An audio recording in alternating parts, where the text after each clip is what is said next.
আহলে আপনি হাদিস মানে কি বলে আপনার কাছে শিখালে? আপনি আহলে আহলে হাদিস। আপনি আহলে হাদিস তো? হ্যাঁ, হাদিস ওয়ালা, হ্যাঁ, যারা হাদিসের প্রতি আমল করে তাকে আহলে হাদিস বলে। হ্যাঁ, হ্যাঁ, হ্যাঁ, হ্যাঁ, হ্যাঁ। তো আপনি কি বলছেন, যেটা নবী এবং নবী পাক করেছেন সেটা করব, যেটা নবী করেননি সেটা করব না, জি, জি, জি, এটা আপনার বক্তব্য? জি। এটা কোন কিতাবে আছে? কোন কিতাব আছে? হুম হুম। এটা নয়, আল্লাহ রসুল বলেনি যে, আল্লাহ রসুল বলেনি যে তোমরা আমার কথা এবং আমার উপর চলবে। কি বলে গো, আল্লাহ আমি রসুল কি আমি বলেছে? দলিল আমি দলিল দিচ্ছি, দলিল দিয়ে দিচ্ছি আপনাকে। আপনি এটাই দলিল দিবেন যে বুখারী শরীফের মধ্যে হাদিস, নবী পাক বলেছেন যে জিনিস আমার থেকে প্রমাণিত নয় সেটা বাতিল। হ্যাঁ, হ্যাঁ, হুম।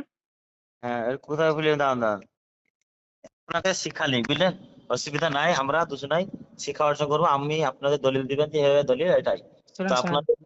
এটাই তো আপনার বক্তব্য ভাই, যে যেটা হ্যাঁ, নবী আর নবী থেকে প্রমাণিত নয় সেটা বাতিল, বুখারী শরীফের হাদিস। তো নবী পাক যেটা করেননি সেটা আমরা করব না।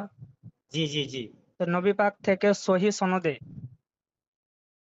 হ্যালো, জি, বলেন বলেন, শুনতেছি, বলেন। 8 রাকাত তারাবি প্রমাণিত নয়, তাহলে 8 রাকাত কেন পড়েন? হ্যাঁ, এই যে 8 টাকা পড়ার কথাটা নেই ঠিকই, কিন্তু এটা কোনো আল্লাহ রসুল কিন্তু 20 টাকা 8 টাকা বলেননি, কিন্তু আমি বলছি না, দাবি করছি না যে আর 20 টাকা ও- পড়া ও- যাবে না, এটা বলছি ও- না। এটা বাদ দিলাম, ছাড়েন। নবী পাক জীবনে একবার হজ করেছে, আপনি বারবার কেন করেন? আচ্ছা, তো বারবারে আল্লাহ রসুল তো প্রতি বছরে একবারই করতো না, এরকম বটে। নবী পাক পুরো জীবনে একবার হজ করেছেন। নবী পাক পুরো জীবনে একবার আজান দিয়েছে, আপনি দিনে 5 ওয়াক্ত কেন দেন ভাই? পাঁচে তো আজান দিতে হবে না, আল্লাহ রসুল আপনি আপনি আপনি হ্যাঁ কি বলছেন? আল্লাহ রসুল 5 ওয়াক্ত নামাজ আজান দিতে না। 5 ওয়াক্ত দিত? কোন কিতাবে পেলেন?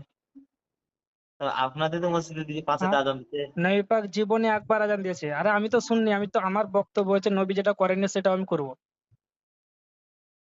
নবী বুঝতে যেটা পারলেন? করেননি। নবী যেটা করেননি সেটাও করব, কিন্তু নবী যেটাকে মানা করেছে সেটা আমি ছেড়ে দেবো।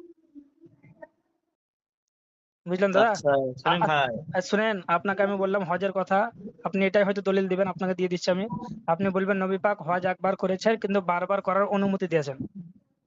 বুঝতে পারলেন ভাই? এবার আপনার, চলো, মসজিদে আপনার মেহরাব আছে না নাই? হ্যাঁ, আপনাদের মসজিদে মেহরাব নাই, মিনারা নাই? হ্যাঁ, হ্যাঁ, হ্যাঁ, এ, মিনারা আছে। বলেন তো ভাই, এটা নবীর জামানায় ছিল? নবী ছাড়া ছিল না। দেখেন সাহাবীর ভাই, শুনেন। দাঁড়ান, কথা বলেন না, উত্তর দেন, আমি আস্তে আস্তেই বলছি আপনাকে আদব সহকারে হ্যাঁ, ভাই বলেন বলে। বলেন বলেন। সাহাবীর জামানায় ছিল? না, না, ছিল না। তাহলে যে বলবে, আপনাকে বলে লয়, যত পৃথিবীতে আহলে হাদিস আছে যারাই বলবে নবী যেটা করেনি সেটা করব না, তো তাদের মসজিদ গুলাকে আগে ভেঙে দিতে হবে। একটা মসজিদ পাকা তো হবে না, সব মাটির করতে হবে, কারণ নবী করেনি, তুমি কেন করছো? জি, জি, জি। হুম। তাই তো, শুনেন কথাটা বলি। বেটা আমার খানিক কথা বলার সুযোগ দেন।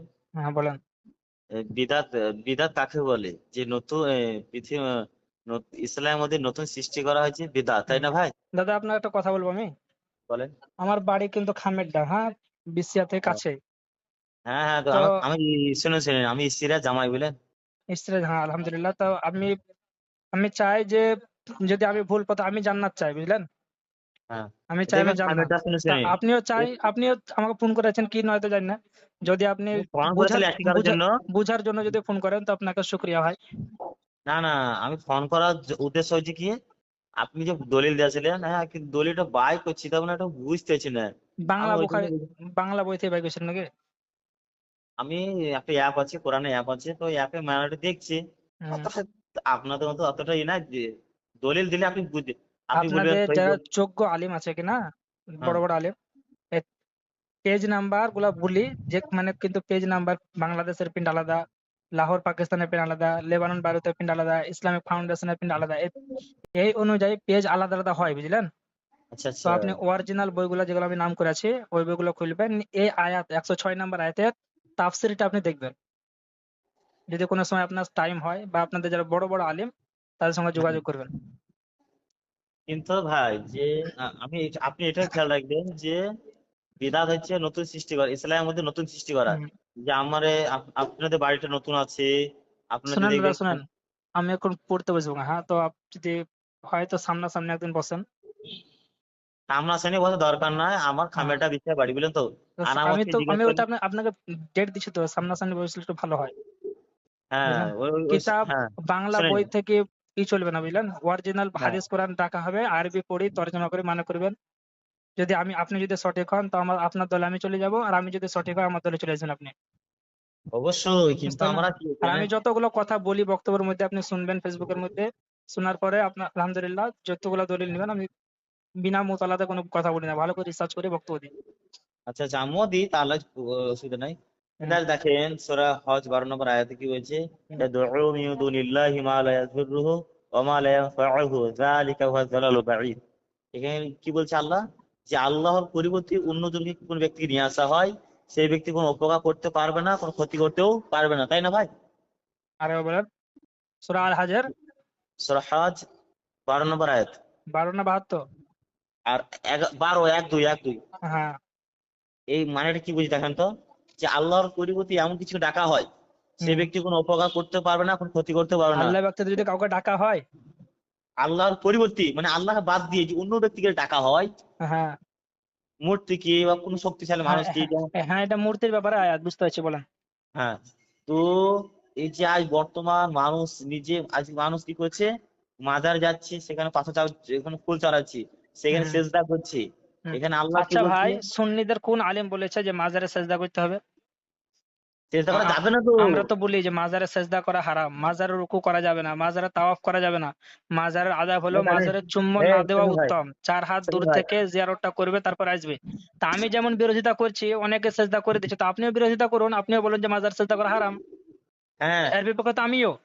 হ্যাঁ, তবে কিন্তু তো দেখেন এই আজ, আয়াতকে ফিট করে আপনি জিয়ারতকে নিষেধ করবেন, তো কি করে চলবে বলেন? না না, আর দেখেন শুনে ভাই, আমি মেন কথা হচ্ছে আজকে আমি দেখলাম সোশ্যাল মিডিয়া, দেখলাম আমার নিজের নিজের কুটুম, হ্যাঁ, খামের দাগ দেখবেন সবুর, সবুর সাদ্দাম বলে চিনবেন, আপনি ভালো চিনবেন তাহলে। হ্যাঁ, হুম, সাদ্দাম দেখছি সোশ্যাল মিডিয়া দেখছে, হ্যাঁ, মাথায় টুপি লাগিয়ে হ্যাঁ, মুখে তো দাড়ি নাই, হুম, তারপরে ওখানে ই করছে, ফুল চড়াচ্ছে, আর তার সেজদা করছে আর করছে। হুম। আল্লাহ দেখেন সূরা নিসাতে 48 নম্বর আয়াতে কি বলছে, একটা কথা আমার শুনেন, বান্দা, শুনেন, আপনার কথা বুঝতে পেরেছি, আপনি মানে কয়টা আয়াত আপনি রট্টা মেরে মুখস্থ করে গেছেন। কিন্তু মনে রাখবেন দাদা, কোরআন শরীফে আছে ইউদিল্লু বিহি কাসীরা ওয়া ইয়াহদি বিহি কাসীরা। এই কোরআন পড়ে বহু বহু মানুষ দেখেন ভাই, গোমরা হবে, শোনো ভাই, কোরআন আমরা পড়ে তর্ক বিতর্ক পথভ্রষ্ট করি হবে। না। তো শোনো কোরআনটা ভাই, শুধু আপনার পড়লে শোনো, হবে না, তার শানে নুজুল, ব্যাখ্যা ট্যাখ্যা সব পড়তে হবে, বুঝলেন? হ্যাঁ অবশ্যই, হ্যাঁ হুম। অবশ্যই একবার করতে হবে। দোয়া করবেন। আর কি কি বলছিলাম, আপনি যেটা বলছেন না, যে কোরআন শরীফ কিন্তু এই কোরআন শরীফ বলে দিলে এমন আপনারা বলছে না, চাপ দিচ্ছে না যে গুনাহ হবে বা এটা ই হবে, এটা বলছে না, বেদাত হবে তা বলছে না। কিন্তু আমরা যে, আমরা জানি যে কোরআন শরীফ, কোরআন হাদিস, হ্যাঁ, কোরআন শরীফ বলতে হয় না, তাই তো? হ্যাঁ, মানে কোরআন শরীফ বলতে হয় না বলতে কি, হুম। কোরআন হাদিসে নেই এটাই, নাকি হ্যাঁ, ভাই? তা আপনার কিন্তু, যদি ইচ্ছা না হয় তো আপনি কোরআন মাজিদ বলেন, কিন্তু যে বলছে হ্যাঁ, তাকে তাকে মানা করার দরকার নাই যে আপনি ভুল বলছেন। না না না, হ্যাঁ। অতটাই বলা দরকার যে দেখো দাদা হুজুর না, এসে বলছে।